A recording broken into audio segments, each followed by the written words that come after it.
Il y a un jour qui vient où les mots ne seront plus de nuages dans le ciel, plus de larmes à chanter. Tout est fait et pour toujours.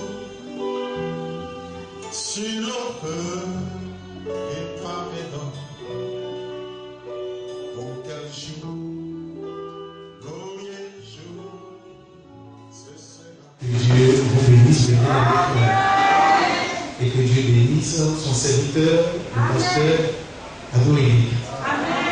Nous sommes heureux d'être avec vous ce matin.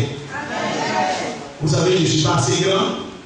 Et le frère me parle encore la vue. Et ça fait beaucoup de choses déjà. Que Dieu nous bénisse. Vous savez, chaque fois que je viens ici, je dis presque les mêmes choses. Mais on est heureux. Vous savez, dans le ciel, on sera bien. Ceux qui sont trop grands et qui veulent être un peu plus courts, ils seront plus courts. Ceux qui veulent être grands, ils seront grands. Mais vous savez comment se reconnaître. Parce que si vous êtes au ciel et que vous me cherchez, vous ne chercherez pas un grand homme, mon frère qui est là. Vous n'allez pas me voir comme ça. Mais Dieu nous fera de telle manière qu'on sera heureux. Là-bas, il n'y a pas à se plaindre. Si c'est là, vous avez chanté ça, c'était beau. C'était très très beau. Nous allons aller au ciel. Pourvu que nous gardons notre robe, comme on a chanté ce matin, nous gardons notre robe toute blanche. Si nous avons sali ça, il est temps de laver ça dans le sang de l'agneau. Pour que lorsqu'il reviendra, nous soyons guéris. Que Dieu vous bénisse. On va commencer en même temps pour ne pas trop tarder. Nous allons prendre nos Bibles et nous allons lire dans le livre de Malachie. Malachie chapitre 3.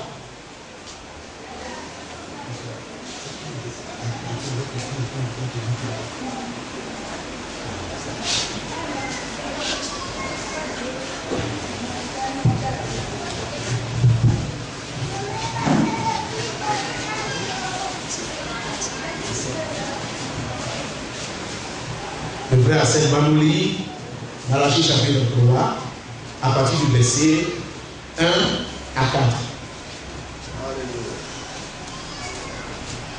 Malachie chapitre 3, le verset 1 à 4. Voici, j'enverrai mon messager. Il préparera le chemin devant moi. Alléluia. Et soudain entrera dans son temple le Seigneur que vous cherchez. Et le messager de l'alliance que vous désirez, voici, il vient, dit l'Éternel des armées. Qui pourra soutenir le jour de sa venue? Qui restera debout quand il paraîtra? Car il sera comme le feu du fondeur, comme la potasse des foulons. Il s'assiera, fondra et purifiera l'argent. Il purifiera les fils de Lévi, il les épurera comme on épure l'or et l'argent. Et ils présenteront à l'Éternel des offrandes avec justice. Alors l'offrande de Juda et de Jérusalem sera agréable à l'Éternel, comme aux anciens jours, comme aux années d'autrefois. Que Dieu te bénisse, mon frère. On va encore baisser la tête. Seigneur, ta parole est la vérité. Amen. Nous te supplions ce matin, sanctifie-nous par ta parole. Donne-nous un cœur de disciple, afin que la parole venant tombe en nous, trouve en nous une bonne terre, une terre où elle produira 30, 60 et même 100, pour la gloire de Jésus-Christ et pour notre bonheur, au nom de Jésus-Christ. Amen. Dieu vous bénisse. Nous voyons que dans le verset 1, il est dit, voici j'enverrai mon messager et il préparera le chemin devant toi. Nous tous qui avons accepté ce message du temps de la fin, nous savons de qui il est parlé ici. Nous savons cela. C'est de la venue de Jean-Baptiste qu'il est question. Nous le voyons dans Matthieu chapitre 11, à partir du verset 9, vers 10. Le Seigneur lui-même confirme cela. Frère, tu veux lire ça? Le Seigneur confirme que Jean-Baptiste est le messager qui doit venir. Il a cité Malachie chapitre 1, Malachie chapitre 3, verset 1, la première partie. Matthieu chapitre 11, le verset 10. 9 à 10. Le verset 9. Car vous donc allez voir un prophète, oui, vous dis-je, et plus qu'un prophète. Alléluia. Car c'est celui dont il est écrit, voici, j'envoie mon messager devant ta face pour préparer ton chemin devant toi. Amen. Vous voyez que le Seigneur Jésus s'est arrêté. C'est lui la parole de Dieu et il sait à quelle période coïncide cette parole. Quand il a cité Jean, que c'est Jean qui est le messager qui préparera le chemin devant moi, il s'est arrêté. Il n'a pas continué la seconde partie. Parce que la seconde partie n'est pas dans la même période. Nous le savons. C'est une période à venir. Parce qu'il est parlé du messager qui est le messager de l'Alliance, qui viendra.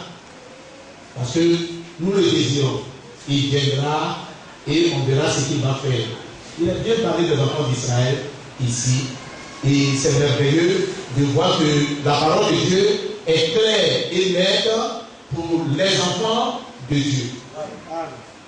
Au verset 2, il est dit: qui pourra soutenir le jour de sa venue?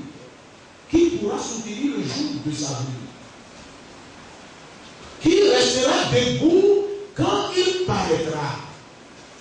Ce n'était pas au moment où il est venu au temps de Jean-Baptiste. C'est le temps à venir. Alléluia.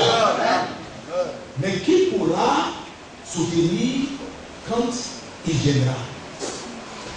La parole de Dieu nous apprend que le Seigneur, notre Dieu, est un feu dévorant. C'est un feu dévorant.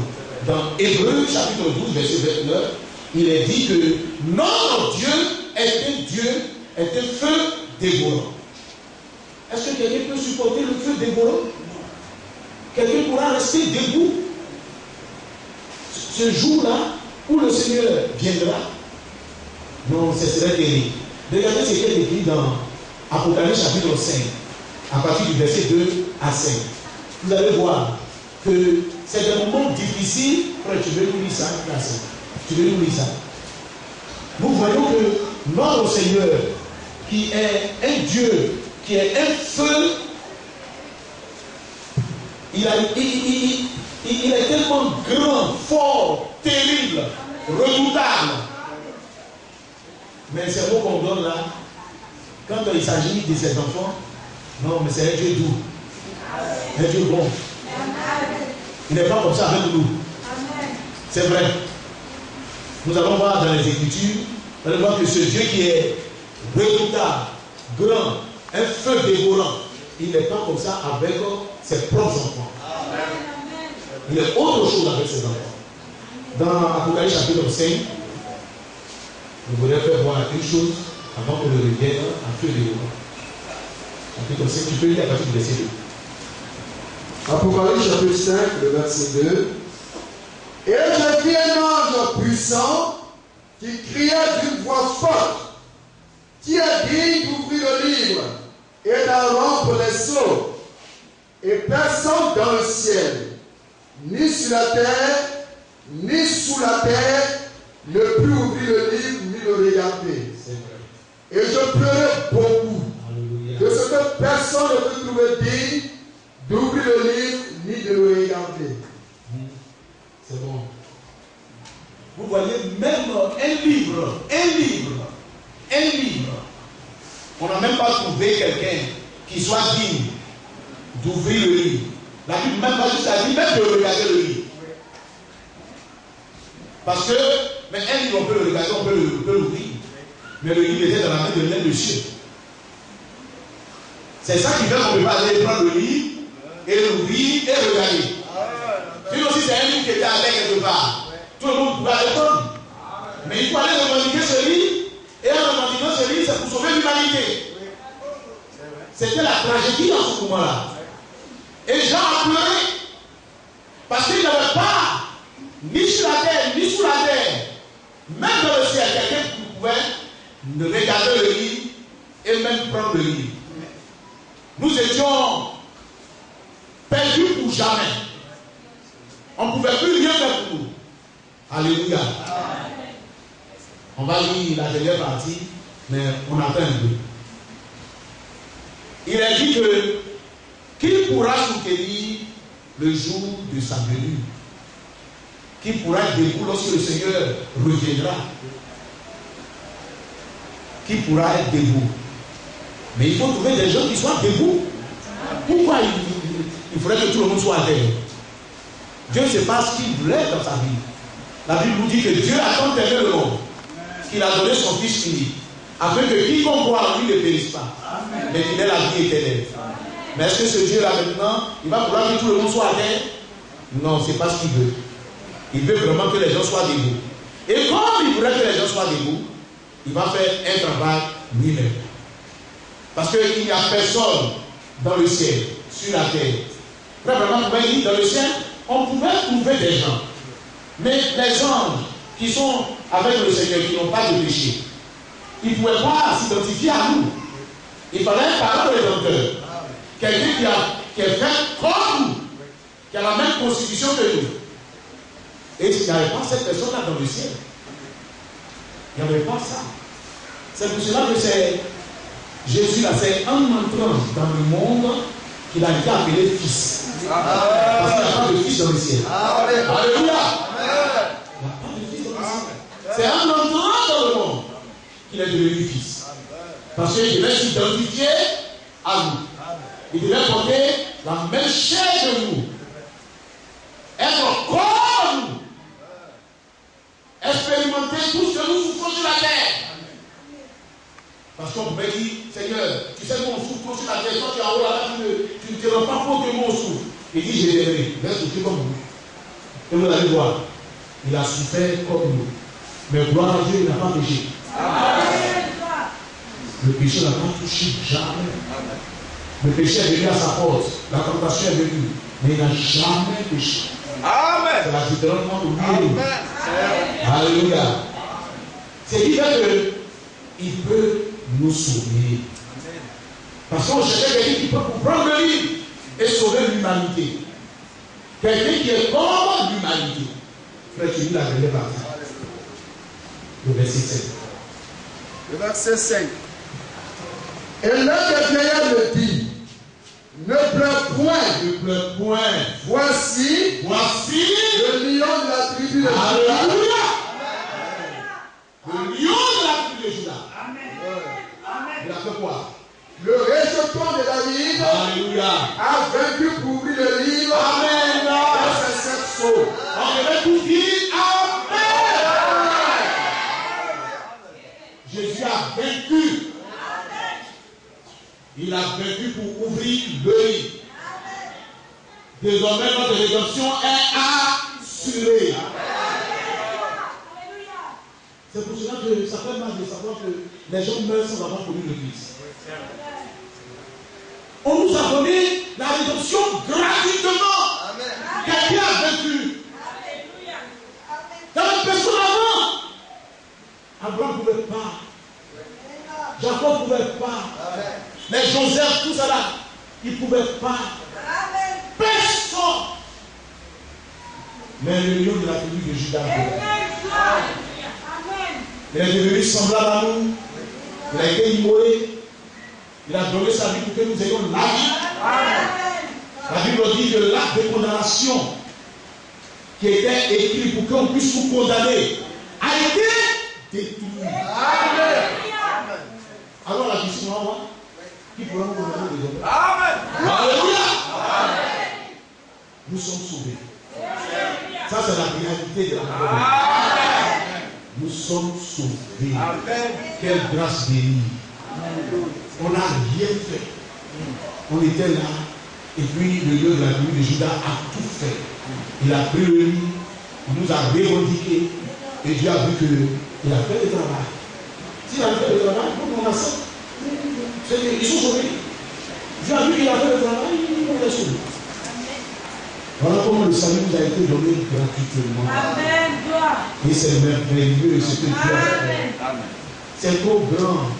C'est pour cela que quand vous chantez, ça fait plaisir. Amen. C'est lui qui est notre joie. C'est lui qui est notre vie. Amen. Et là-haut, on va le chanter. C'est vrai, les anges, ils chantent bien. Ils chantent, savent bien chanter. Mais nous serons bien chanter. Amen. Parce que nous allons dire ce qu'il a fait pour nous. Et on a rien fait pour eux. Qu'est-ce que Dieu a fait pour eux? Amen. Depuis qu'ils ont été créés, ils sont bien. Mais nous avons touché jusqu'au lit du péché. En bas même là, on a touché le péché. On a touché totalement le péché. C'est terrible là. Nous allons raconter ces bienfaits. On va lire une parole. Cela me vient simplement. C'est toujours dans l'Apocalypse. Regardez ce qui est dit. C'est dans le chapitre qu'on a lu tout à l'heure. Je vais ouvrir avec vous le chapitre 5 et vous allez voir. Il est dit qu'au verset 12, frère, tu le lis, il faut bien lire, c'est trop beau. Apocalypse chapitre 5, le verset 12. Est-ce qu'on peut pas commencer même le verset 9? C'est trop beau. Le verset 9. Et il chantait un cantique nouveau en disant: tu es digne de prendre le livre et d'en ouvrir les sceaux, car tu as été immolé et tu as racheté pour Dieu par ton sang des hommes de toute tribu, de toute langue, de tout peuple et de toute nation. Frère, sachez une chose. Les gens pensent que au Pakistan, en Arabie Saoudite, on dit non, c'est un pays musulman, il n'y aura pas des chrétiens, c'est faux. Regardez ce qu'il dit. Alléluia.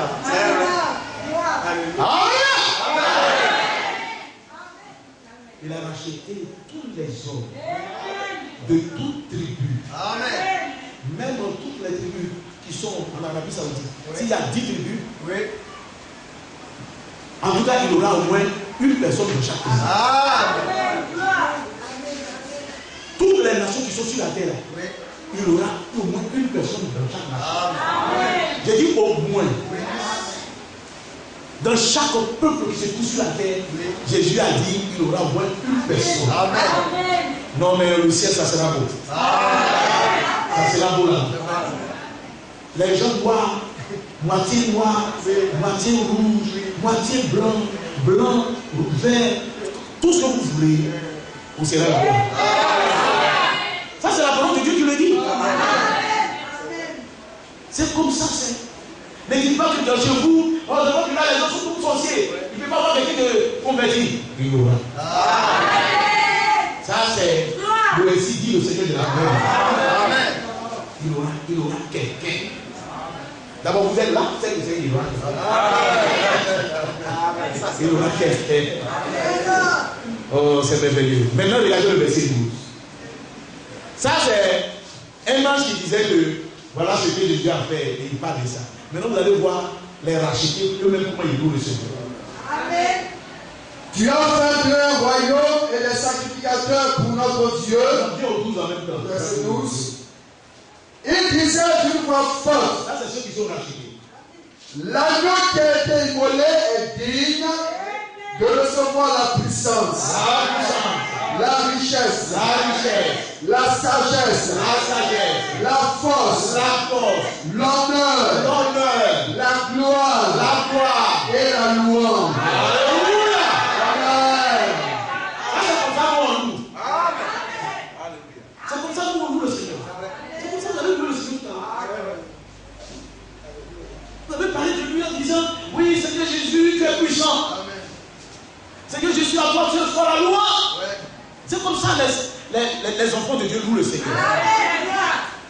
Les anges, là, ils disaient, et ils parlaient de ce que tu es digne de prendre le livre.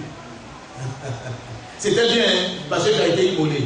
Tu as racheté. Bon, il dit, c'est qu'il a fait comme ça. Mais nous disons, gloire au Seigneur.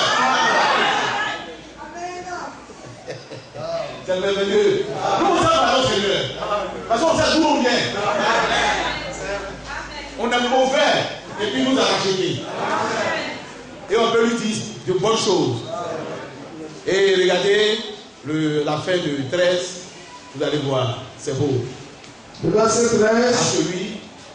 Et toutes les créatures qui sont dans le ciel, Oui. sur la terre, sous la terre, sur la mer, et tout ce qui s'y trouve, je les entendis qui disaient à celui qui est assis sur le trône Alléluia. et à l'agneau, soit la louange, l'honneur, la gloire et la force au siècle des siècles. Quand nous avons dit ça, les êtres qui sont dans le ciel, ils ont crié Amen. Amen. C'est comme s'ils nous disaient, vous avez raison, ainsi soit-il.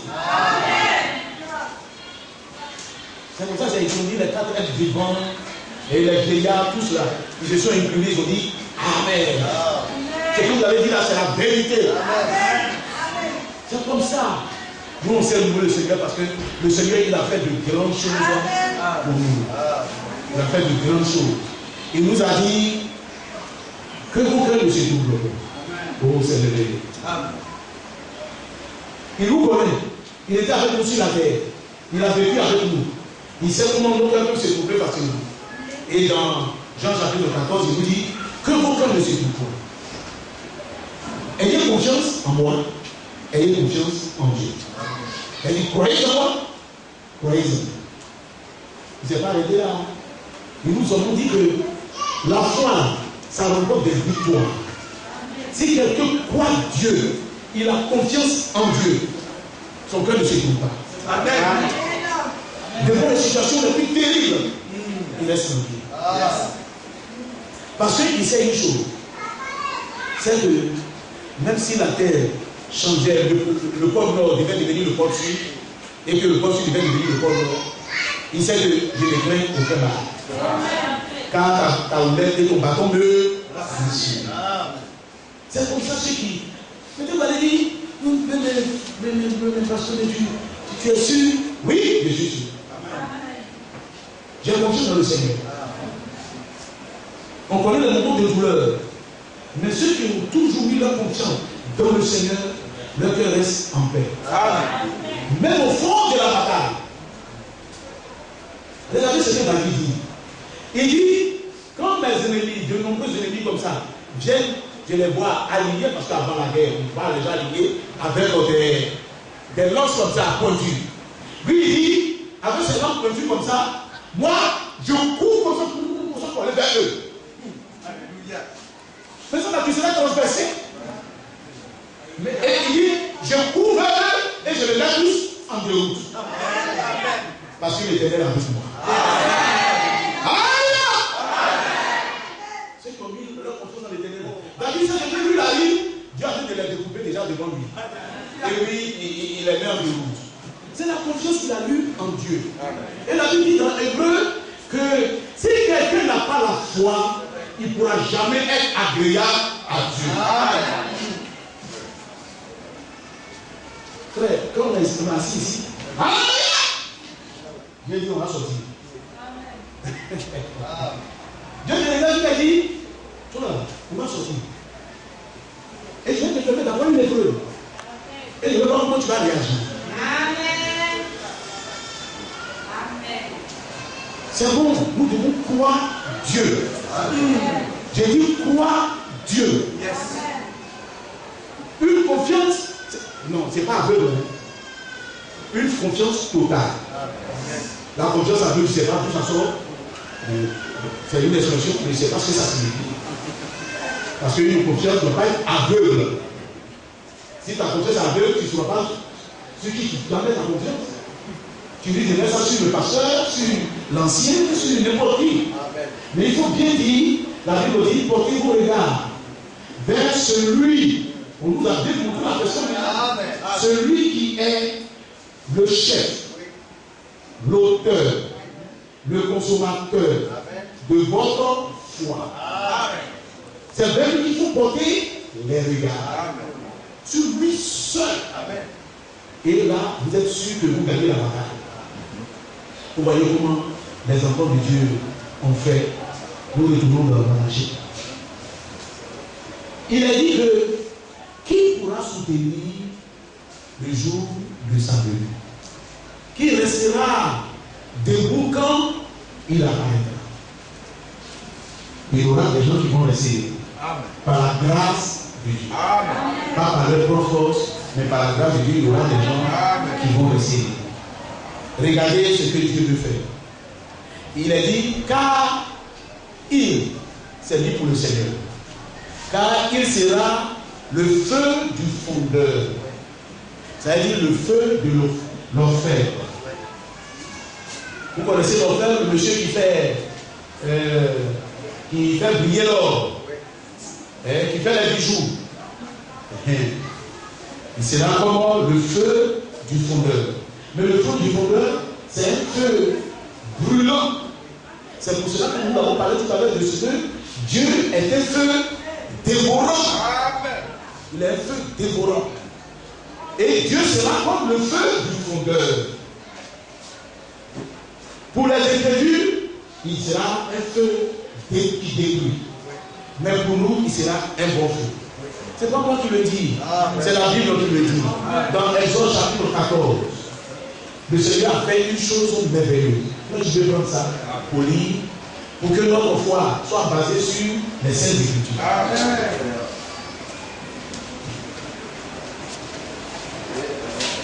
Exode chapitre 14, à partir du verset 19. On va prendre le verset 19. Exode chapitre 14, le verset 18. Le 19, c'est bon. On va commencer 19, c'est 19. L'ange de Dieu qui allait devant le camp d'Israël partit et alla derrière eux. Et la colonne de nuée qui les précédait partit et se tint derrière eux. Frère, vous connaissez cette histoire. Les enfants d'Israël sont sortis de l'Égypte. Ils ont campé un peu. Et puis le Seigneur leur dit, allez, levez-vous. Marchez, vous allez arriver devant la mer et vous allez camper là. Et ils campaient. Quand ils ont vu derrière eux de la poussière qui se soulevait, ils savent que c'est seulement des chevaux qui viennent. C'est que c'est Pharaon qui vient les rechercher. Et ils ont dit à Moïse, qu'est-ce qui se passe? On t'avait bien dit de ne pas nous emmener dans le désert. Au moins, on va avoir un combo en Égypte. Maintenant, tu nous as amenés dans le désert. Voilà, les gens là viennent. Comment on va faire? Et Dieu lui l'a entendu. Et il a quitté. Il était dans la colonne de nuée, la colonne de feu. C'est la même personne. Alors qu'il était devant eux pour les éclairer, pour qu'ils puissent marcher jour comme de nuit. Il dit là, c'est comme nous tous on regarde là. Et Dieu se met derrière. Il se place entre le peuple de Dieu, son peuple, et les Égyptiens.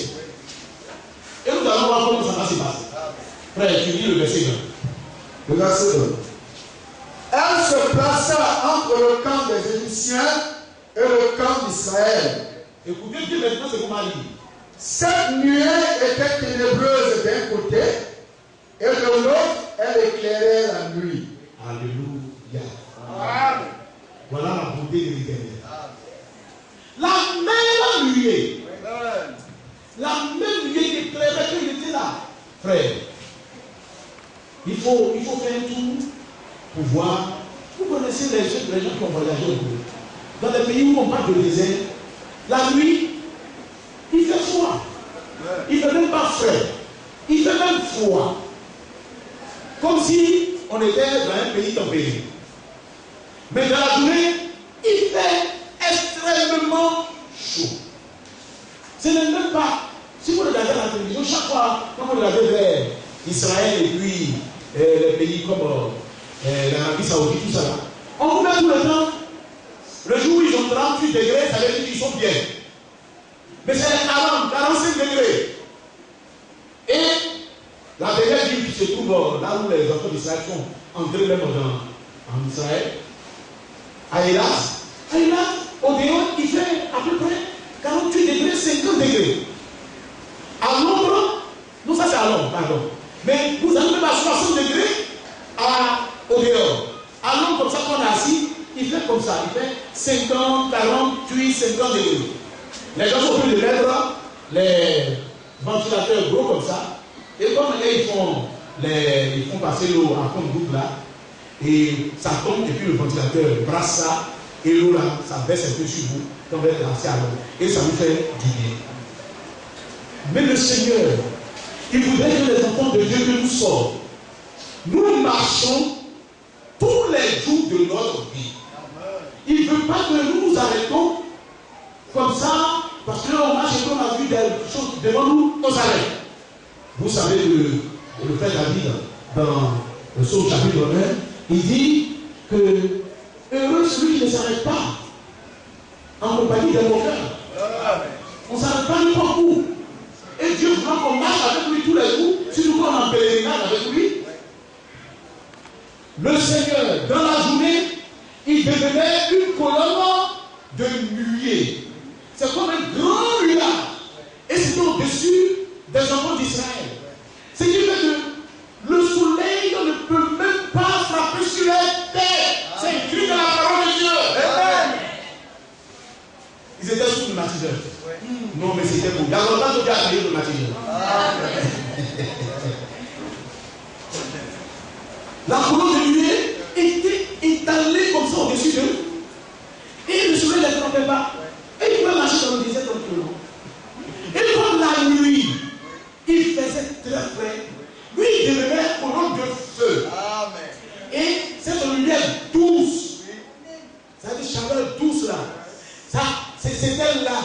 Et il n'avait pas froid. Et il pouvait avancer toujours. C'est ainsi que leur pied ne s'est jamais enflé. Comme c'est écrit. Leur vêtement n'était jamais usé. Mais regardez les gens qui sont tout le temps. Les gens qui sont chez eux où il fait bien frère. Vous savez, les habits là qui, quand ils ont porté jusqu'à sont fatigués, ils envoient ici, nous-mêmes on sort dedans, encore on repasse, et puis c'est qui comme ça. Parce que le froid ne détruit pas les choses comme le soleil détruit les choses. Vous le savez vous tous. Et Dieu est tellement bon avec son peuple qu'il a demandé de marcher avec son peuple. C'est pour cela qu'il faut le faire confiance. Dieu n'aime pas les gens qui ne lui font pas confiance. C'est même comme une insulte à Dieu. Vous lisez, on dit c'est par la foi qu'Abraham a fait de bonnes choses. C'est par la foi qu'Abel a fait de bonnes choses. C'est par la foi qu'Enoch. C'est par la foi. Et nous, vous avez introduit plus de loi à ciel? Jamais. Amen.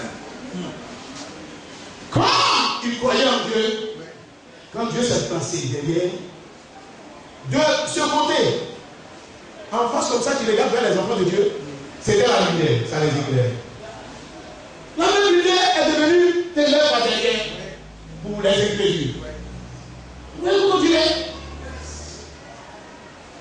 C'est pour cela que quand il y a un feu dévorant pour les autres, c'est le même feu. Mais ce même feu est doux pour nous. Parce que Dieu n'a jamais voulu abandonner Israël. Et Dieu a dit, quand même une femme abandonnerait son enfant, moi l'Éternel, je ne t'abandonnerai jamais. Alléluia. Dieu n'abandonne jamais ceux qui sont attachés à lui. Frères et sœurs, n'oublions pas. Surtout, nous sommes à la fin des temps. Je pourrais dire, nous sommes à la fin de la fin des temps. Peut-être que nous regardons les choses, nous ne nous rendons pas compte.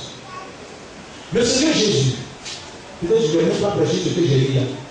J'ai jusqu'à 4 pages à vous prêcher.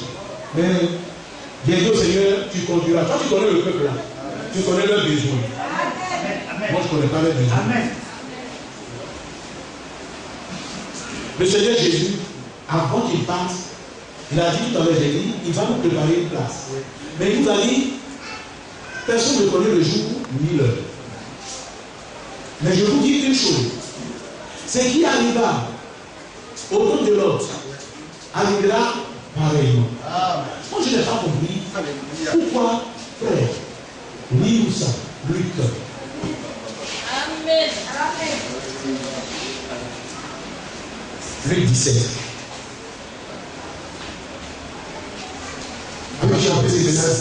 Verset 26. Ce qui arriva du temps de Noé arrivera de même au jour du Fils de l'homme. Les hommes mangeaient, buvaient, se mariaient et mariaient leurs enfants jusqu'au jour où Noé entra dans l'arche, le déluge vint et les fit tous périr. Ce qui arriva du temps de Lot arrivera pareillement. Les hommes mangeaient, buvaient, achetaient, vendaient, plantaient, bâtissaient. Même le jour où Lot sortit de Sodome, une pluie de feu et de souffle tomba du ciel et les fit tous en périr. Il en sera de même le jour où le Fils de l'homme paraîtra. Merci, frère. Moi, je me suis dit, Seigneur, quand tu as dit, je te loue de ce que tu as caché, ces choses aux sages et aux intelligents, tu as tout fait comme ça. Seigneur, c'est comme ça que tu fais tes affaires. Pourquoi? Toi, tu veux nous indiquer comment nous devons regarder les choses pour que nous puissions savoir quand tu vas venir. Mais le Seigneur nous dit, regardez ce qui s'est passé au temps de l'homme. Les gens mangeaient, buvaient. Est-ce que depuis là, les gens ne mangeaient pas, ils buvaient? Est-ce que c'est ça qu'on va regarder pour savoir que Jésus arrive de vous? Mais pourquoi Seigneur, toi tu as dit ça? Pourquoi tu n'as pas dit clairement ce qui s'est passé? Alléluia. Jésus savait que il ne faudrait pas que tout le monde sache. Mais je vais révéler à quelques personnes. Amen. Et ils iront au ciel avec moi. Amen. Les autres n'iront pas. Amen. Beaucoup n'iront pas. Amen. C'est vrai que nous serons des milliards et des milliards. Ce qu'on a lu dans le chapitre 5 pour ça. L'épouse, ce sont pas deux personnes. C'est les gens depuis les Pierre, les Paul, tout ça, jusqu'à maintenant. Maintenant, si nous voulons savoir ce qui s'est passé au temps de l'autre, il faut aller lire ce qui s'est passé au temps de l'autre. Il faut aller lire en détail. Au temps de l'autre, il y a deux messieurs qui sont venus sur la terre. Le papa nous a dit qu'il y avait les Billy Graham et les autres qui étaient sur la terre. Les évangélistes étaient venus, ils ont prêché vraiment la parole. Mais la parole qu'ils ont prêchée, regardez au temps de l'autre. Ça fait quoi aux gens? Ça a étourdi les gens. Ça n'a pas sauvé les gens. Vous n'avez pas fait attention. Je vous laisse le soin d'aller lire. Ils ont dit, alors, entre dans la maison. Comme ils ont décidé de vous faire du mal, entre dans la maison. Et puis, ils les ont aveuglés. Et le prophète a dit, le message qu'ils vont apporter le message qui va aveugler les gens. Maintenant, il y a une chose qui s'est passée, qui ne s'est jamais passée. Déjà, au temps de l'autre, il y avait l'homosexualité. Vous savez ça? Depuis les Caïn et tout ça, il y avait l'homosexualité. Mais au temps de l'autre, l'homosexualité qu'on a vue là, on n'a jamais vu ça avant. Amen. Frère, tu vas aller ici. Vous allez voir. C'est pour cela que Jésus l'a dit. Ce qui arrivera au temps de l'autre, ça va arriver pareil. Les deux qui sont descendus ont aveuglé les gens. Mais il y a un qui est resté avec Abraham. Lui, il a fait quoi? Il a révélé ses secrets à Abraham. Alléluia. Vous voyez la différence?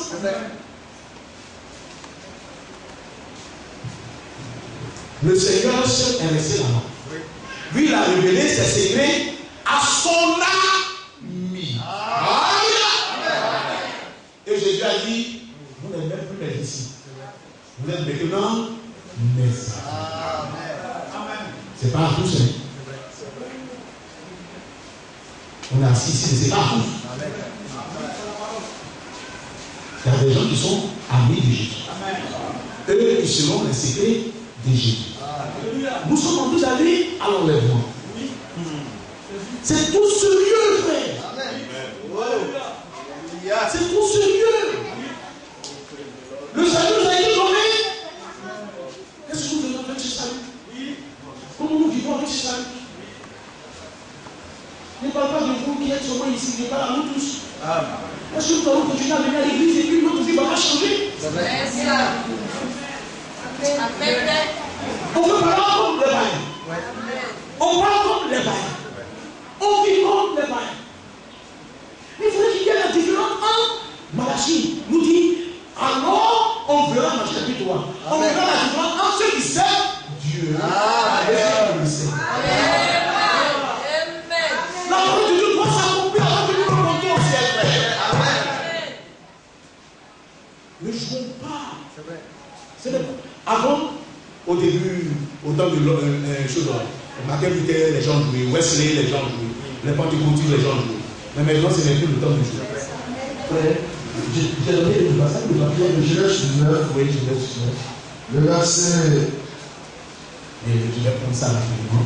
Je donne le verset. Genèse 19. Et tu viendras au verset 3. Tu vas lire le verset 3 et le verset 4. Genèse chapitre 19, verset 3. Mais l'homme les pressa tellement qu'il vint chez lui et entrait dans sa maison. Il leur donna un festin et fit cuire des pains sans levain. Et ils mangèrent. Alléluia. Qu'est-ce que nous faisons de l'hospitalité? C'est parce qu'il a été hospitalier qu'il a sauvé sa vie. Bon. C'est les églises qui va la prendre d'abord. Il y a des gens qui disent à midi juste dans le les temps sont tellement durs à midi quand quelqu'un va par d'abord. Surtout que tu as vu que ta chérie t'a fait un bon plat de foutou avec le bon bien dedans. Un type, on dit c'est le frère à Saint-Pierre.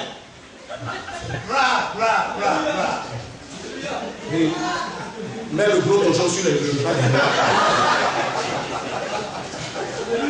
Gloire à Dieu, frère. Amen. Assieds-toi. Donne-lui de l'eau. Mais il ne mangera pas mes foutus. Mais le Seigneur, lui, il regarde à notre cœur.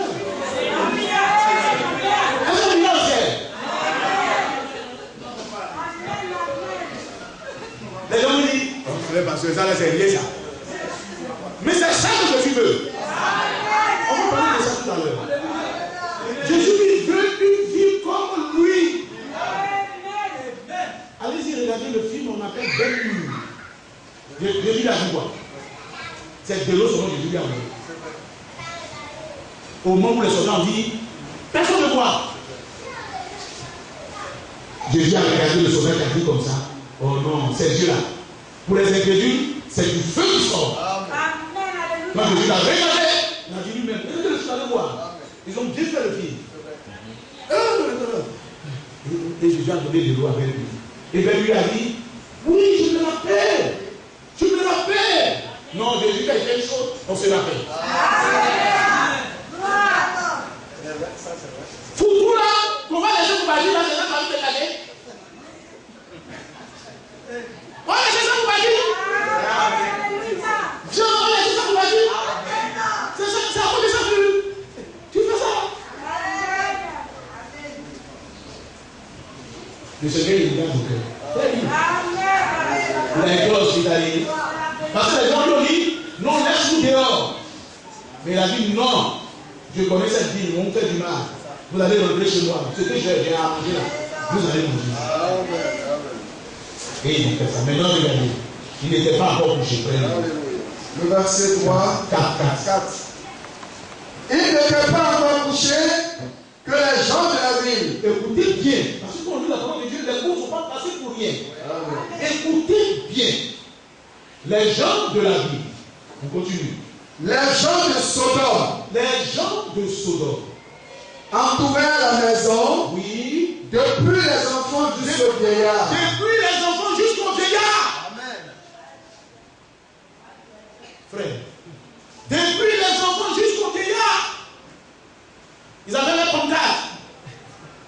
Mariage pour tous. Mariage pour tous. Mariage pour tous.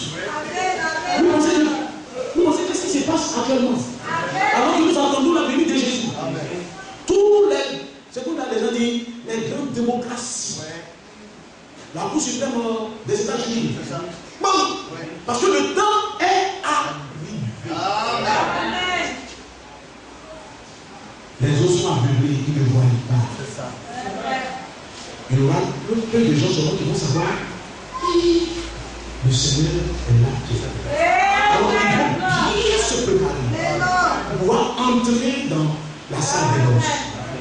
Mais les autres, ils vont continuer à dire oh, les païens. Ils vont continuer à dire les païens. Mais ils ne savent même pas ce qui se passe. Amen. Mais le Seigneur nous a dit, je vous dis tous les secrets. Amen. Avant, il y avait l'homosexualité. Les gens, on dit tous les gens de la vie. C'est-à-dire qu'il y avait les femmes, les hommes, tout le monde. Mais en ce moment-là, les hommes ont décidé d'aller avec les hommes. Les femmes ont décidé d'aller avec les femmes. Avant, c'était un, il se cache. Tout le monde n'est pas au courant. Quelquefois même pour l'enfant, même homosexuel, mais tu n'es pas au courant. Les homosexuels se cachent. Ils ne veulent pas. Mais maintenant, comme le temps de Dieu est arrivé, ils ont pris tous les pancartes dans tous les pays. Égard au président qui ne va pas accepter. Amen. Il sera rejeté.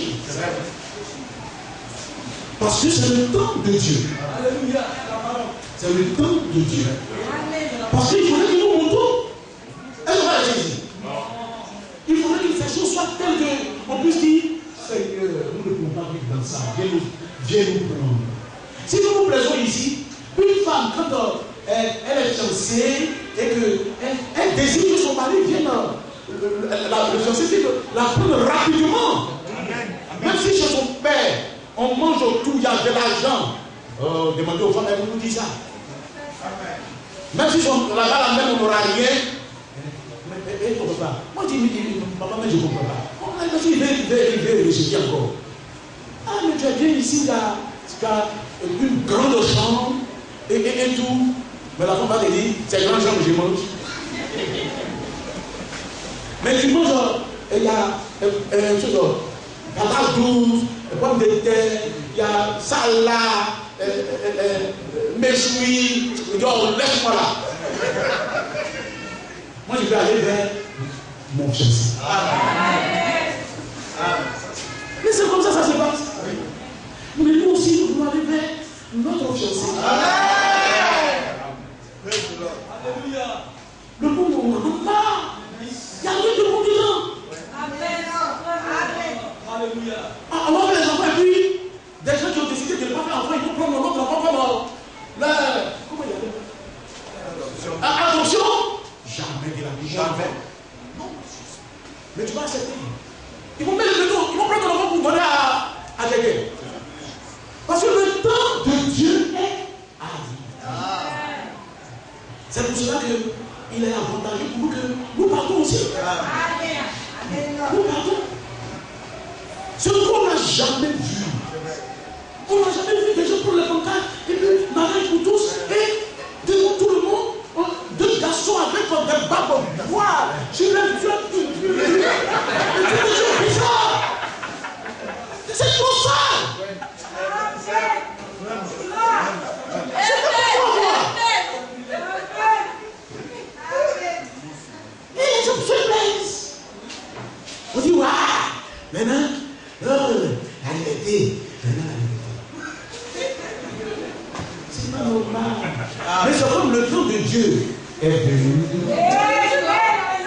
Ce qui s'est passé au temps de l'homme arrivera, Dieu a dit, pas vrai que fort. Est-ce que comme vous lisez dans le récit qu'on a lu là, Genèse chapitre 19, vous voyez qu'on parle de il mangeait, il vendait. On parle de là. Jésus a fait exprès pour parler comme ça pour cacher. N'a-t-il pas dit que je parle par rapport aux autres et qu'ils ne comprennent pas, pour que les gens ne se convertissent pas et que je ne les sauve pas. Mais à vous,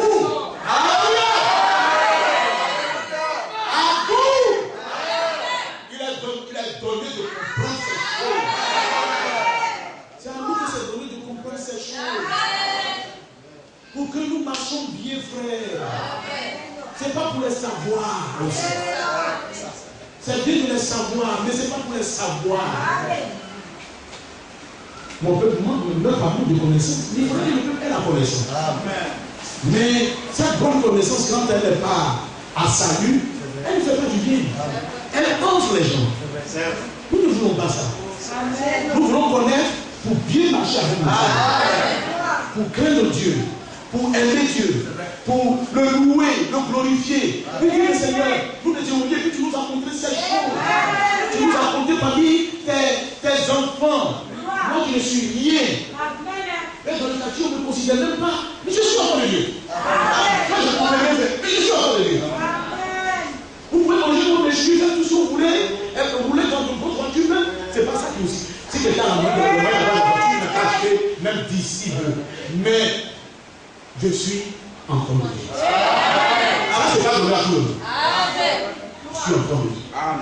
Et les enfants de Dieu, on doit les reconnaître. Dans le quartier, on doit vous reconnaître.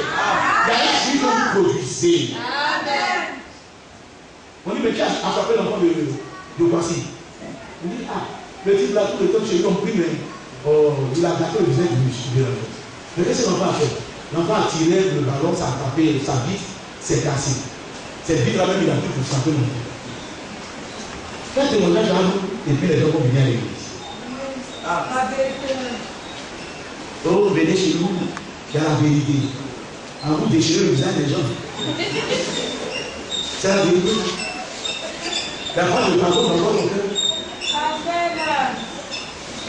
c'est pas les enfants de Dieu, ça. Les enfants de Dieu, on les reconnaît à leur souris. La colonne de feu est partie se mettre au milieu. Pour faire la différence entre ceux qui sont de son peuple et ceux qui ne sont pas de son peuple. Et le Seigneur, il a dit, voilà ce que je vais faire. Nous retournons dans Malachie chapitre 3. Malachie chapitre 3, c'est tout beau.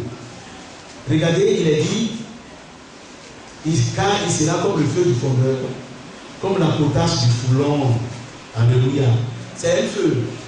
La potasse, là, si vous ne faites pas attention, les femmes qui font Kabakou, les savons façon là, ils mettent de la potasse dans chaque savon avec la potasse. Si vous ne faites pas attention, si la potasse, si c'est un peu chaud, que ça vous touche, ça enlève votre peau. Et Dieu dit, je serai sous feu fort. Mais regardez ce qu'il a dit. Au verset 3, il a dit, il va faire quoi? Il s'assiera. C'est bon. Non, les mots là sont bien dans la parole de Dieu. Je les aime. Je comprends pourquoi Dieu a dit n'enlevez pas un iota. Si on avait dit il se mettra debout, ça ne serait pas juste. Dieu va prendre tout son temps. Il s'assiera. Alléluia. Et puis, qu'est-ce qu'il va faire? Il fondra et purifiera l'argent. Quand il va s'asseoir, il va prendre son temps, il va purifier. Il va fondre, il va purifier, il va faire fondre l'argent. L'argent là, si on est en train de faire fondre, mes frères, tu as gâté le métal là. Mais qu'est-ce que tu as envie de faire? Le frère peut te dire, reste tranquille. Je suis en train de faire bon travail. Il faudrait que l'impureté qui se trouve dans l'argent puisse sortir. Alléluia. Il va enlever toute impureté. Il va non seulement purifier, mais regardez le mot qui a été employé. Il les épurera. Il va les épurer. Enlever tout ce qui n'est pas bien. Et qu'est-ce qu'il veut faire? Quand le frère fait ça, qu'est-ce qu'il veut voir? Oui, frère. Tu vas lever la main, non? Il veut faire voir quoi? Son. Alléluia. Ouais, son image. C'est le mot que je cherche. Son image. Et Jésus, il veut voir son image dans chaque frère. Dans chaque soeur. Tant que Jésus n'a pas vu son image en vous, vous n'irez pas aussi. Mais il faudrait qu'il voit son image. La Bible, on va lire ça, vous allez voir. La Bible dit, avant que nous le montons, nous serons semblables à lui. Amen. Amen. Dieu le fera. Amen. Je lis, les gens disent, mais frère, non, quand même. Vous va être comme Dieu. Oui. Amen. On va être comme Dieu. Amen. Je vous dis, frère. Est-ce que Dieu est capable de faire une chose? Amen. J'ai dit une chose, je n'ai pas dit. Est-ce que Dieu est capable de faire une chose? Amen. On aurait même pu dire qu'il est capable de faire toutes choses. Toutes choses. Il a dit que autant ce qui va arriver, autant de l'autre, ça arrivera pareillement. Frère, quand on lit la parole de Dieu, il faut prendre le meilleur et voir ce que Dieu a dit. Tu es dans encore le 19? Non. Va dans le 19 avant. Dieu a demandé à Abraham. Est-ce qu'il y a quelque chose qui est étonnant de la part de Dieu? C'est quelque chose que Dieu ne peut pas faire. C'est à cette période-là que Dieu a demandé aux gens. Est-ce qu'il y a quelque chose que Dieu ne peut pas faire? Amen. Oh, tu sais, le vieux père, il a 100 ans. Moi-même, j'ai 90. En fait, elle avait 89 ans. Et le vieux père avait 99 ans. Parce que c'est un an après que Isaac va venir. Que même, il est écrit, ils étaient tellement âgés, ils s'aimaient, mais ils ne dormaient plus ensemble. C'est pas moi qui me dis, c'est la Bible qui me dit. Il dit, il n'y a même plus de désir entre nous. C'est Sarah qui l'a dit. Vous l'avez vu là-bas. Tu vois, il faut que les frères puissent voir. Mon foi doit être basé sur la parole. Genèse chapitre 9, le verset 5. Nous lisons d'abord le verset 12. Le verset 12. C'est que Sarah dit. Pour que nous tous ça. Genèse chapitre 19, verset 12. Donc, chapitre 18. C'est la même période, chapitre 18, verset 12. Elle rit en elle-même en disant, maintenant que je suis vieille, aurais-je encore des désirs? Alléluia. Mon Seigneur aussi est vieux. Elle n'avait plus de désir. Vous comprenez ça? Elle dit que je n'ai plus de désir. Vous comprenez ce que c'est, non? Ça veut dire que les rapports sexuels là, on est tellement joujou. Et puis on dort, tout le monde est fatigué. Et puis on s'égaye. Mais ils ont vécu ensemble. Il n'y a plus de désir même entre eux. Pour aller avec sa femme, il faudrait que tu désires la femme. Il n'y a même plus de désir. Mais si vous lisez, vous allez voir que le roi, après que Dieu ait promis de faire bénir l'enfant, le roi qui les a reçus, des guéras ou des choses comme ça, quand il a vu Sarah, on est parti lui dit, il y avait une belle femme qui est venue, mais quand j'avais 10 ans, pour avoir elle belle femme. Mais qui a fait ça? Dieu. Dieu a redressé les choses. Vous savez, elle avait déjà, après ménopause là, elle a déjà passé peut-être 3-4 fois déjà. Mais Dieu a réglé cette affaire. Alléluia. Mais ceci, elle a fait la ménopause, elle ne peut pas faire non. Mais Dieu, étonnant de la part de Dieu. Alors, celle-ci, il y a une femme qui n'a pas encore fait d'enfant, qui veut l'enfant, qui sache que Dieu va faire l'enfant. Parce que c'est la parole de Dieu. Dieu a réglé ça. Dieu savait que le wise David a dit non, la belle femme qui est arrivée dans le pays là. Quand tu veux, tu sais, moi c'est une belle femme.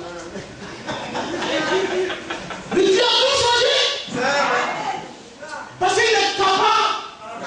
Nous sommes dans un milieu où Dieu est capable. Dieu va faire un travail inouï. La pesanteur même ne pourra pas nous arrêter.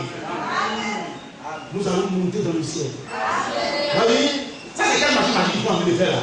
Non, c'est pas magique, non, ça va. Vous allez nous voir. Dieu va faire des choses extraordinaires. Et nous sommes, il a dit, ce qui arrivera autour de l'homme arrivera pareillement. Je pense qu'au temps de Noé, ça va arriver aussi la même chose. Et il faut aller voir ce qui s'est passé dans ce temps-là. Et ce que Dieu est en train de faire, Dieu nous a ramené totalement à la parole de Dieu. Il veut qu'on voit intrinsèquement tout ce que dit la parole. Et conformer notre vie. Ne dis pas que non. J'en parlais quelque part, le frère dit, Dieu a dit, vous serez pas saints. Parce qu'il faut faire la différence là où Dieu dit, vous serez saints comme je suis saint. Mais Dieu dit, vous serez pas saints. Comme votre Père céleste est pas. Si Dieu l'a dit, Dieu le fait. Pour ceux qui croient. Si quelqu'un croit conformément à ça, lui sera fait selon sa foi. Il faudrait que nous croyions Dieu. Et être parfait, non frère. Être parfait comme Dieu. Vous savez, vous pouvez inviter le frère, le pasteur Eric chez vous. Dieu va regarder ce que vous allez faire. Chérie, vous sont des achètes là, ce que j'ai acheté tout dernièrement là. Vous l'avez envoyé, c'est joli, tout le monde demande. Oh, pasteur, et c'est qu'on dit, vous prenez les choses, ça va tomber. Tellement vous voulez Dieu, c'est pas les pasteur. Dieu vous a dit. Amen. Comment vous avez? Amen. Hein? Expédie.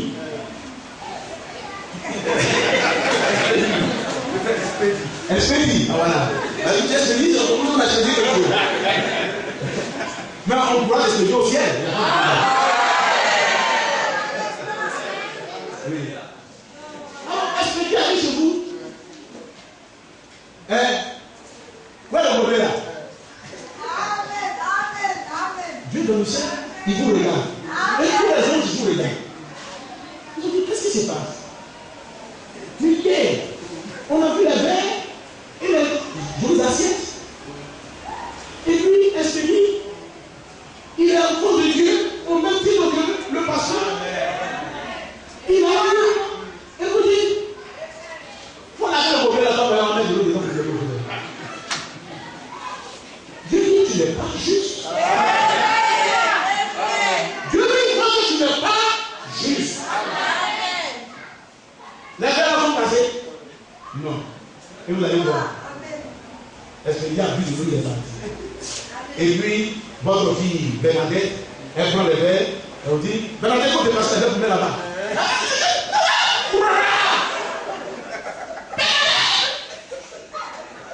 Tu vas tuer. Mais les verres là ne servent pas à voir devant tout le monde. Que Dieu casse ça.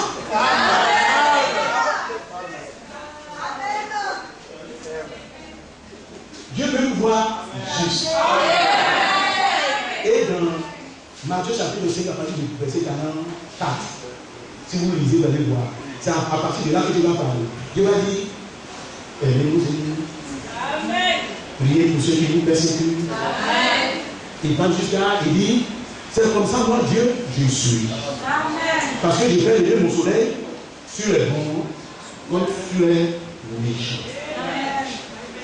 Soyez alors parfaits comme votre Père céleste est. Parce que c'est vrai là-bas on va aller.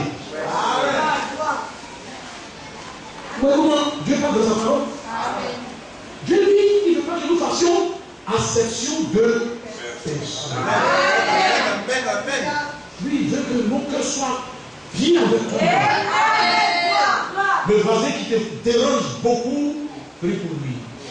Vous savez que quand on prie pour eux, c'est des charbons qu'on a marché sur les têtes. Alors ne dis pas, je vais prier pour que les charbons soient beaucoup sur sa tête, il ne va pas venir ici. C'est pas bon frère. Moi, la parole, elle a deux dans le champ, il faut faire attention. Mais il faut prier de tout son cœur pour que son cœur soit gagné au Seigneur. Et si lui il est méchant, Dieu lui, ce n'est pas à nous la vengeance. C'est jamais écrit à vous la vengeance. C'est à Dieu seul. Je vais donner l'exemple pour qu'on puisse bien voir dans ce moment. Mon épouse, elle était tombée enceinte. Et moi, je n'ai pas voulu avoir un enfant. J'ai 8. Et j'ai dit au Seigneur, bon, comme j'ai 8 déjà, il faudrait que je ne vais pas avoir un enfant maintenant. Dans 15 ans, si tu veux, tu me donnes un enfant. Parce que je pensais que dans 15 ans,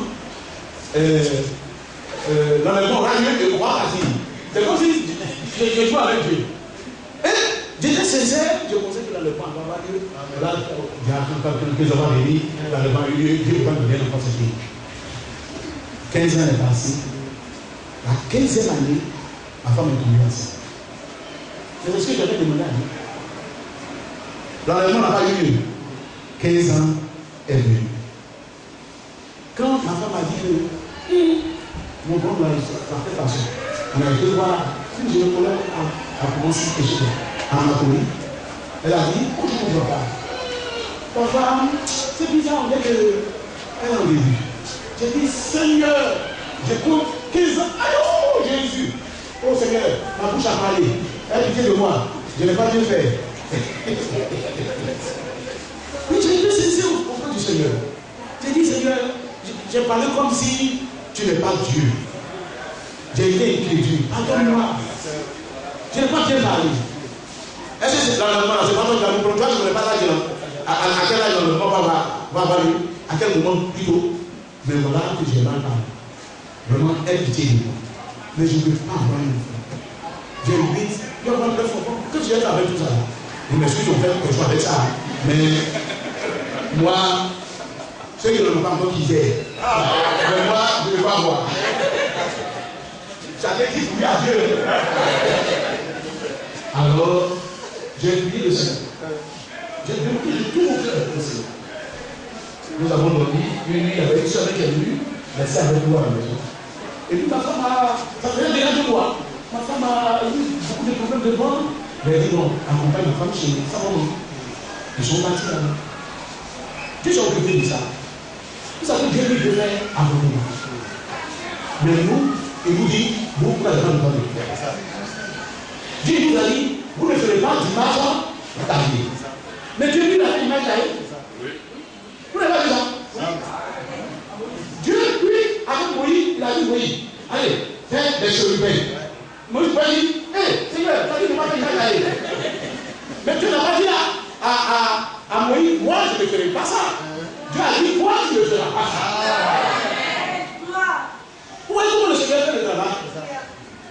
C'est pour cela que j'ai demandé au Seigneur, j'ai dit, Seigneur, toi tu peux ôter le vent. Mais moi je n'ai pas le droit de donner quelque chose à boire à mon papa, quelque chose à faire pour que ça puisse tomber. Mais toi tu peux. Tu peux. 2 jours après, on a dit, hey, il y a du sang noir qui tombait. J'ai dit, restez là, moi je vais pas. Dieu a fini mon travail. Moi, je vais faire son livre. Il fait mon travail. Moi, je fais son travail, puis il fait mon travail. Et c'est comme ça que nous faisons. C'est-à-dire que marcher avec Dieu là, c'est tellement simple. Mais il faut lui faire confiance. Il faut se reposer sur lui. Amen. C'est ça que les gens ne comprennent pas. Il a dit, si votre foi là, c'est pas comme pour les enfants là, vous ne rentrerez pas. Les enfants, ils croient tout ce que leur papa leur dit. Moi, je crois tout ce que Dieu n'est pas mon papa. Mon père me dit. Dieu n'est pas mon papa. Il est notre Père céleste. Les choses que les gens disent, je dois laisser tomber ça.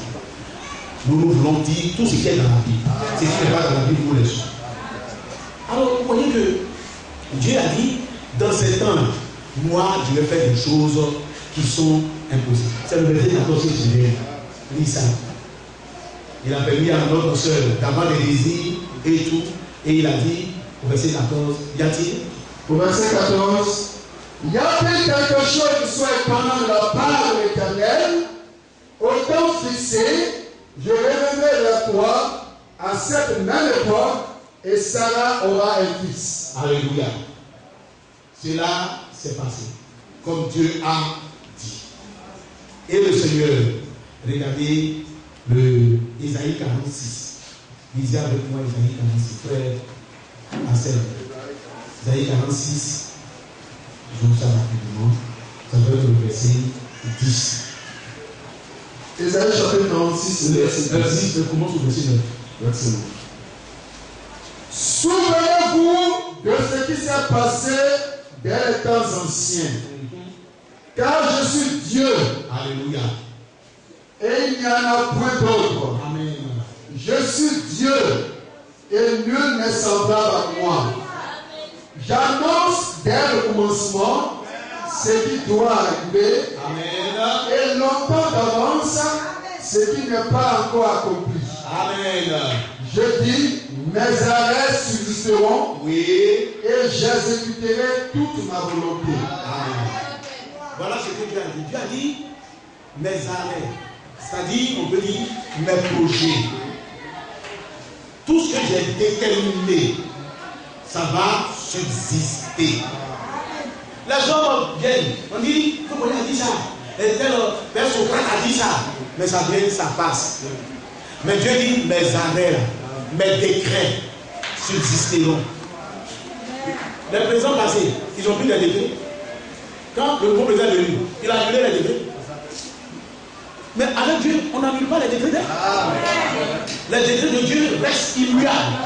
Amen. Irrévocables. Il dit, j'exécuterai ma volonté. Et la volonté de Dieu, il dit, je m'assierai.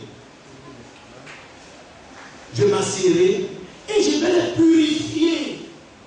Je vais vous purifier moi-même. Alléluia. 1 Thessaloniciens chapitre 7. 1 Thessaloniciens chapitre 7. Oui. 1 Thessaloniciens chapitre 7. Verset 23. 1 Thessaloniciens chapitre 5, verset 23. Que le Dieu de paix vous sanctifie lui-même tout entier. Vous voyez, si vous sanctifiez, ce n'est pas quelqu'un d'autre. Lui. Amen. Alléluia. Amen. Il va nous sanctifier lui-même. Et puis il va faire quoi? Et que tout votre être. Frère, ce n'est pas seulement une petite partie de nous. Hein. Tout notre être. L'esprit. Oui. L'âme. Oui. Et le corps. Oui. Soit conservé irréprochable. Alléluia. Lors de l'avènement de notre Seigneur Jésus-Christ. Mais maintenant, écoutez, pardon frère, écoutez bien. Oui, vas-y. Celui qui vous a appelé est fidèle. Et c'est lui qui le fera. Alléluia. Celui qui vous a appelé est fidèle. Ça veut dire, mettez votre confiance en lui. Parce qu'il le fera. Je vois les gens, il dit, il a dit là-haut. C'est bien. C'est que vous chantez là, c'est bon. Regardez. Est-ce que c'est pas juste? Amen. Mais il ne croit même pas. C'est ça qui fait mal à Dieu. C'est qu'il a fait que Dieu n'a pas approuvé Caïn. C'est que Caïn ne croyait pas Dieu. Caïn, il est né avec dans les maisons. C'est vrai qu'ils avaient des pères différents. Mais c'est pas le gars qui venait les élever. C'est Adam. Mais vous savez que dans lui, il est écrit Adam, fils de Dieu. En tant que fils de Dieu, Adam qui était fils de Dieu, a dit à ses enfants, c'est-à-dire les deux qui étaient dans sa maison, quand nous avons péché, nous étions là, voilà une table affaire qui est arrivée dans le jardin. Un bon père doit dire ce qui concerne sa généalogie. Il a dit tout à ses deux enfants. Et Dieu devait nous chasser. Mais avant qu'il le fasse, il a immolé un agneau. Et c'est de sa peau qui nous a revêtus. Ça veut dire que Dieu a fait un sacrifice. Et le sang a coulé. Abel a pris. Mais Caïn a dit, il n'a pas pris. Frère, dans cette assemblée, ce n'est pas moi qui invente, qui vous le dis, hein, mais dans cette assemblée, frère Branham m'a dit, il y a jusqu'à 300 de quoi. Dans toutes les assemblées, ce n'est pas chez nous seulement. Il y a ceux qui croient véritablement, leur cœur, leur âme, tout ça, ça se repose sur le Seigneur. Il y a ceux qui font pour payer pour moi. Et il y a ceux qui viennent, peut-être ils sont venus pour se marier, ils sont venus pour qu'ils puissent avoir un métier, pour avoir l'argent. C'est-à-dire, ils sont venus pour beaucoup de choses. Mais ils ne sont pas venus pour le ciel. C'est ceux qui sont venus pour le ciel. C'est Dieu que nous parlons ici. Si vous êtes venu pour le ciel, c'est de vous. Si vous n'êtes pas venu pour le ciel, entrez au moins dedans. Ne restez pas au début. Avant a dit ça.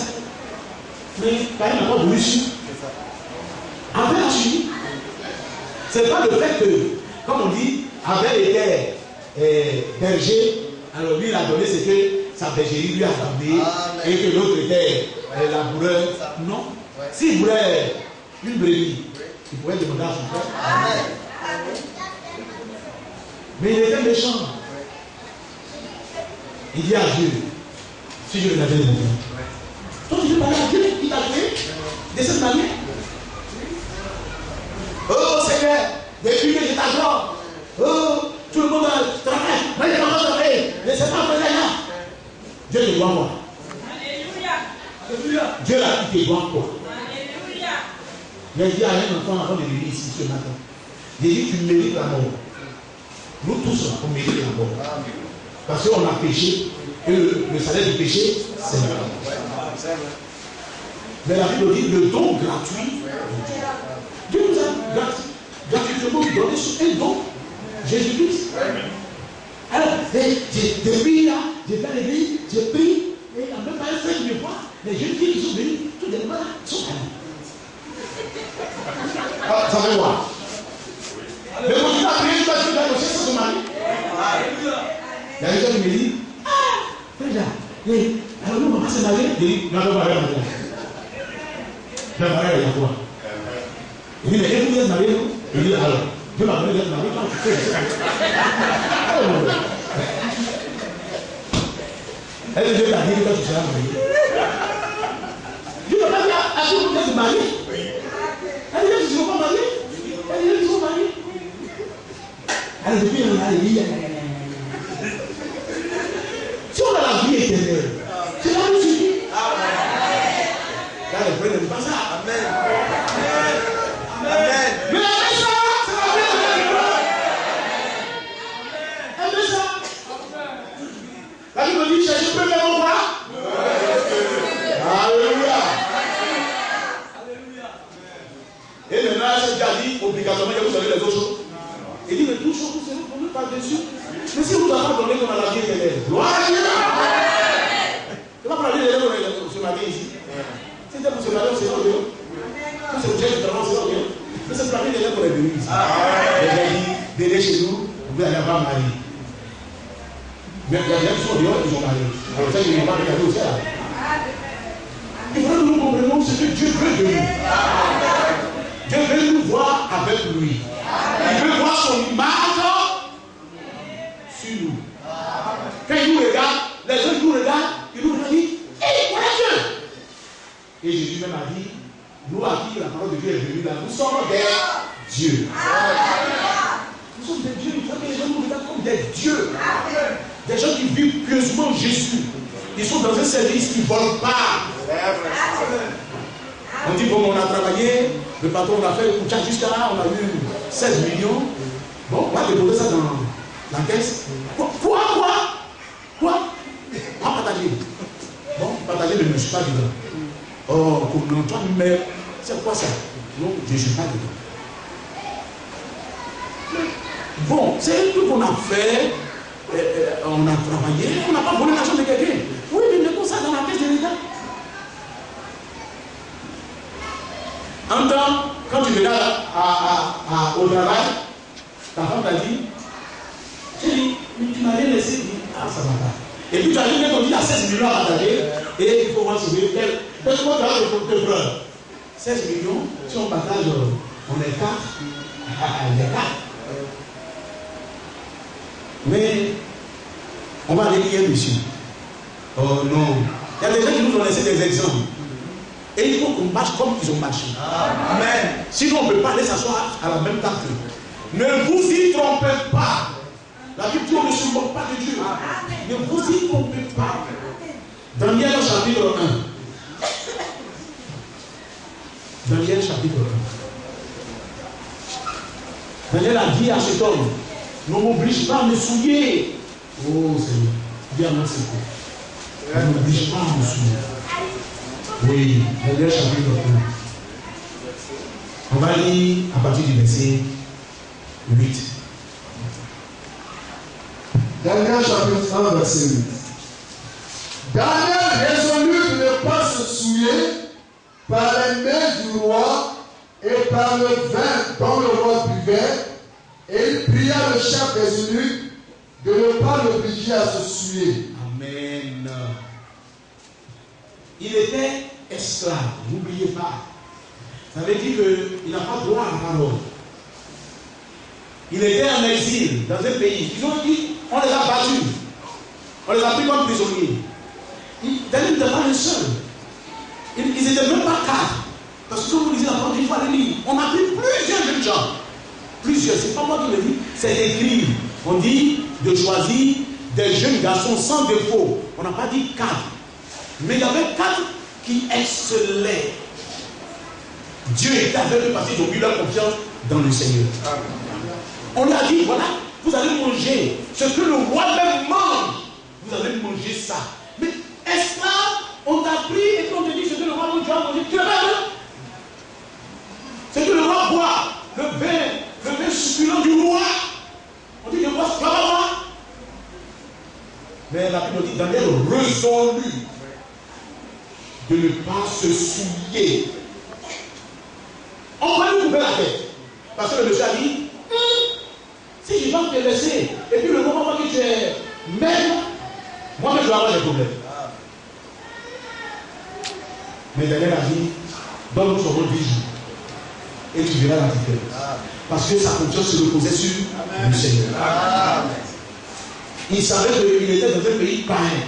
Tout ce qui était donné était sacrifié d'abord aux démons, aux statues, aux dieux païens. Il dit, je ne me souviens pas. Qu'est-ce que nous on fait? Qu'est-ce que nous on fait? Le roi, tout le temps, on disait dans le livre de Daniel, Daniel a été parfait dans tout. Et le roi déjà reconnaît que le type là, il a quelque chose de différent. Avec ses 3 amis. Ils étaient attachés au Seigneur. Ils faisaient seulement ce que Dieu leur demande de faire. Que dit les Écritures? Il doit faire une chose, il regarde. Que dit les Écritures? Ah, les Écritures disent qu'on fait comme ça. Alors, il le fait. Parce que c'est un problème, le problème qui se posait. Est-ce que je vais aller au ciel ou je ne vais pas aller au ciel? Amen. Si je vais aller au ciel, je suis obligé d'obéir à Dieu. Je ne vais pas obéir ni à moi-même, ni à quelqu'un. Et ça veut venir et dire, frère, oui, mais ce problème-là, c'est vrai. Bon, je pense que, bon, mais si tu fais comme ça, ça peut aller. C'est bien que le frère lui t'a donné un conseil. Mais si la Bible te dit, je ne vais pas faire comme ça, mais tu ne le fais pas. Donc, comme le frère m'a déjà dit, si je ne fais pas ça, il m'a dit, mais quand il me donne des conseils, moi je ne suis pas. Mais tu vas le faire avec lui. C'est pas bon. Dieu veut que nous soyons purs. Il veut voir son image en nous. Quand le Père a vu son image dans le Fils, il a dit, devant Moïse, a dit la loi, devant Élie, le prophète, devant, et les deux sont de l'Ancien Testament, devant Pierre, Jean, Jacques, qui sont du Nouveau Testament. Il leur a dit, à partir de maintenant, celui-ci est mon fils bien-aimé. Écoutez, lui pouvait se retirer. Désormais, le fils décidait de tout. Et c'est comme ça que Dieu veut. Les frères, moi, quand je dis que les malades ne sont pas guéris, mais quelle est ta communion avec le Seigneur? Quelle communion tu as? Et il a dit, ne clochez pas des deux côtés. Si l'Éternel est Dieu, allez après lui. Si c'est Baal qui est Dieu, allez après Baal. Nous ne sommes pas au temps où on joue. C'est le temps où nous devons être totalement à Dieu. On a lu tout à l'heure. Il va nous sanctifier lui-même. Notre esprit, notre corps, notre âme, tout notre être entier. Dieu est fidèle, il le fera. Mais il faudra que nous nous abandonnons dans ses mains. Si nous résistons, Dieu ne pourra pas faire quelque chose. Regardez comment ça il a résisté. Dieu l'a résisté à la vie du monde. Mais celui qui s'abandonne entre les mains de Dieu et qui dit Seigneur, je suis ton serviteur, viens mon Dieu. Je suis ta servante, viens mon Dieu. Ça là, j'aime ça encore, le péché là, j'aime ça. Mais je sais que si je continue à faire ça là, je n'irai pas au ciel.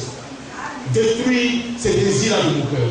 Autre cela, ça dans votre lieu secret, vous parlez au Seigneur. Vous lui parlez de tout votre cœur. Dans Hébreux chapitre 9 ou 10 là, il est dit, approchons-nous de lui. Allons lire ça. Je vais m'arrêter. Le temps. Je vais m'arrêter. Hébreux chapitre 9. Pardon, je ne t'ai pas donné le verset. Hébreux chapitre, ça va être seulement 10. 10, après tu me le verset 22. Approchons-nous donc avec un cœur sincère, dans la plénitude de la foi. Avec un cœur pleinement sincère. Un cœur sincère. Pas d'hypocrisie dedans. Pas de. Je ne sais pas comment on peut dire ça en français. De cache-cache dedans. On est là. Seigneur, tu sais que je t'aime. Alors mon Seigneur, le Seigneur sait que tu l'aimes pas. Toi-même, tu sais aussi que tu n'aimes pas le Seigneur. Et tu dis au Seigneur, tu sais que je t'aime. Le Seigneur, c'est au Seigneur, on va blaguer. On peut dire, Seigneur, je n'arrive pas à t'aimer bien. Là, on peut lui dire ça. Lui aussi, il sait. Mais alors que je veux t'aimer, viens mon secours. Avec un cœur sincère. Deuxième chose. Dans la plénitude de la foi. Alléluia. En étant sûr que c'est tout ce que je vais lui demander là, il va m'exaucer. Parce qu'il est capable de m'exaucer. Même ce que je n'arrive pas à produire, il est capable de produire en moi. Dans la plénitude de la foi. Parce que celui qui doute, qui ne demande pas quelque chose à Dieu, il sera même sa prière, sera même une chose abominable. Ne le faisons pas. Approchons-nous de Dieu avec un cœur sincère, dans la plénitude de la foi. La troisième chose. Les cœurs purifiés d'une mauvaise conscience et le corps lavé d'une eau pure. Ne cachez pas vos iniquités. Confessez-lui ce qu'il fait. Amen. Vous lui confessez tout ce qui n'a pas été dit. Seigneur, j'ai été comme ça. J'ai été comme ça, ce n'était pas bien. Je revois selon ta parole que je n'ai pas bien fait. Maintenant, je veux une nouvelle vie. Viens nous secourir. Aide-moi, Seigneur. Et Dieu va nous aider. Parce que, frère, je termine là. Tous les vierges ne sont pas rentrés dans la salle des noces. Ils étaient vierges. Ils avaient même leur langue. Ils sont partis même à la rencontre du Seigneur. Ça veut dire qu'ils connaissaient le message. Ils ont marché même dans le message. Ils attendaient l'enlèvement. Mais aux approches de la venue du Seigneur, quelque chose n'a pas marché. Et le Seigneur n'a pas dit, bon, attendez un peu. Il a dit qu'ils n'ont pas aller loin parce qu'ils ne les connaissent même pas. Des gens, ils sont bien. Ça veut dire, purs. Ce n'est pas des gens qui vivaient dans le péché. Mais le Seigneur dit, j'ai informé toi. C'est ceux que le Seigneur verra, son image en eux là. C'est ceux-là que le Seigneur va prendre. Je vais m'arrêter. Même si je parle, ça serait de la redondance, tout cela. Mais je vous demande pardon. Nous sommes à la fin de des temps. Ne jouez plus avec votre vie. Le peu de temps qui nous reste avant que le Seigneur ne vienne, attachons-nous fortement au Seigneur. Que chacun prenne sa place. L'époux, il prend sa place dans le foyer. Les enfants aussi prennent leur place dans le foyer. La femme prend leur place. Il ne faut pas que l'époux va dire, moi je ne vais pas continuer à l'aimer alors qu'elle n'est pas soumise à moi. Non. Toi, Dieu t'a dit, tu es bien. Tu l'aimes, même si elle n'est pas soumise. À la femme, il a dit, sois soumise, même s'il ne fait pas bien, sois soumise. Chacun fait la part de ce qu'il a fait en Dieu. Et on marche comme ça avec le Seigneur, en comptant sur son secours, en lui demandant de venir à nos secours. Le Seigneur nous aide. Et un de ces jours, nous nous envolerons et nous serons auprès du Seigneur. Puisse le Seigneur prier.